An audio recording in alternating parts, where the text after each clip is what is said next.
देखती आंखों और सुनते कानों से उर्दू वॉइस सेंटर की तरफ से मेरी प्यारी यूट्यूब फैमिली को खुशामदीद। रात के तकरीबन 12 बज रहे थे।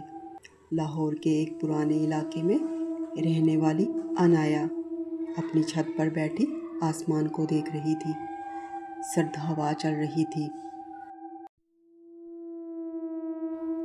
और दूर कहीं कुत्तों के भौंकने की आवाज़ें आ रही थीं। अनाया को रातें बहुत पसंद थीं क्योंकि उसे लगता था कि रात में दुनिया के सब राज जाग जाते हैं। अनाया एक खामोश मिजाज लड़की थी। इसके अब्बू का इंतकाल बचपन में ही हो गया था और वो अपनी माँ के साथ रहती थी। मोहल्ले वाले अक्सर कहते थे कि इनके घर के पीछे जो खाली हवेली है वहाँ कोई साया रहता है। लोग शाम के बाद इस तरफ जाना पसंद नहीं करते थे, लेकिन अनाया को अजीब चीज़ों से डर नहीं लगता था। एक रात जब वो छत पर बैठी थी तो अचानक उसे नीचे गली में एक लंबा तन्हा लड़का नज़र आया। वो काले कपड़ों में था और मुसलसल इसी की तरफ देख रहा था। अनाया ने पहले सोचा शायद कोई आम लड़का हो, मगर इसकी आंखें अजीब थीं, बिल्कुल सुनहरी। वो डर गई और नीचे चली गई।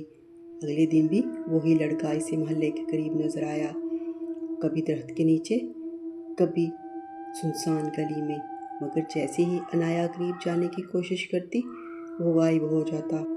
एक रात अनाया ने हिम्मत की और इसके पीछे चल पड़ी। वो लड़का सीधा इस पुरानी हवेली के अंदर चला गया जिसमें सब जाने से डरते थे। अनाया का दिल ज़ोर ज़ोर से धड़कने लगा, मगर तजस्सुस इसे अंदर ले गया। हवेली के अंदर हर तरफ टूटे शीशे और अजीब खामोशी थी। तुम मेरा पीछा क्यों कर रही हो? अचानक पीछे से आवाज़ आई। अनाया ने पलट कर देखा तो वही लड़का सामने खड़ा था। तुम कौन हो? अनाया ने डरी आवाज़ में पूछा। लड़के ने हल्की मुस्कुराहट दी। मेरा नाम ज़यान है। तुम यहाँ रहते हो? वो चंद लम्हे खामोश रहा, फिर बोला, मैं इंसान नहीं हूँ। अनाया के जिस्म में जैसे सनसनी दौड़ गई। क्या मतलब? ज़यान की आंखें अचानक सुर्ख हो गई। हवा तेज चलने लगी और कमरे के दरवाजे खुद ब खुद बंद होने लगे। मैं जिन हूँ। अनाया खौफ से पीछे हटी, मगर न जाने क्यों इसके दिल में अजीब सा सुकून भी था। ज़यान ने ऐसा से कहा, डरो मत, मैं तुम्हें नुकसान नहीं पहुंचाऊंगा। अनाया हैरान थी। वो भाग भी सकती थी, मगर इसके कदम जैसे रुक गए थे। इस रात के बाद दोनों की मुलाकातें शुरू हो गई। हर रात ज़यान इससे मिलने आता, कभी छत पर, कभी हवेली में। वो अनाया को अपनी दुनिया के किस्से सुनाता। एक ऐसी दुनिया जहाँ आग से बने वजूद रहते थे, जहाँ वक्त रुक जाता है। अनाया आहिस्ता आहिस्ता इसके करीब होती गई। एक दिन ज़यान ने कहा, हमारी दुनिया में मोहब्बत मना है, ख़ास तौर पर इंसानों से। तो फिर तुम मुझसे क्यों मिलते हो? अनाया ने पूछा। ज़यान ने इसकी आंखों में देखते हुए कहा, क्योंकि मैं तुमसे मोहब्बत करता हूँ।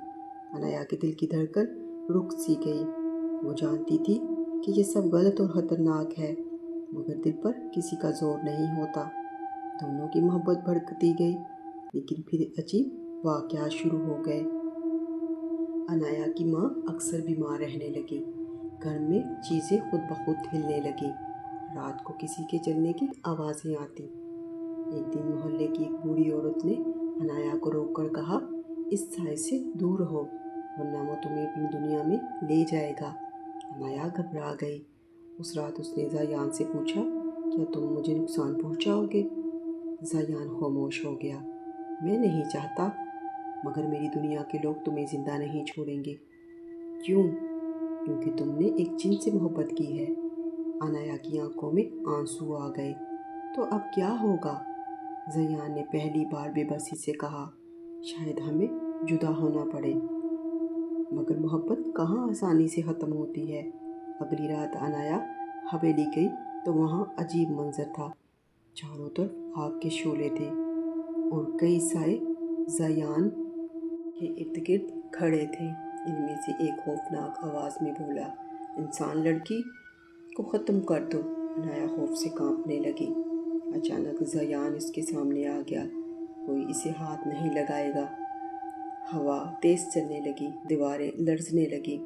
दूसरे जिन गुस्से में चीखने लगे, तुमने हमारी दुनिया के कानून तोड़े हैं। ज़यान ने अनाया का हाथ पकड़ा और बोला, भागो यहाँ से। मगर तभी एक साया अनाया की तरफ बढ़ा। अनाया चीखी। इस लम्हे ज़यान ने अपनी ताकत से उसे बचा लिया, मगर खुद ज़ख्मी हो गया। उसकी आंखों की रोशनी मदम होने लगी। ज़यान, अनाया रोते हुए इसके करीब बैठी। ज़यान ने कमज़ोर आवाज़ में कहा, मैं शायद अब ज़्यादा देर ज़िंदा ना रहूं। नहीं, ऐसा मत कहो। ज़यान ने कांपते हाथ से इसका चेहरा छुआ।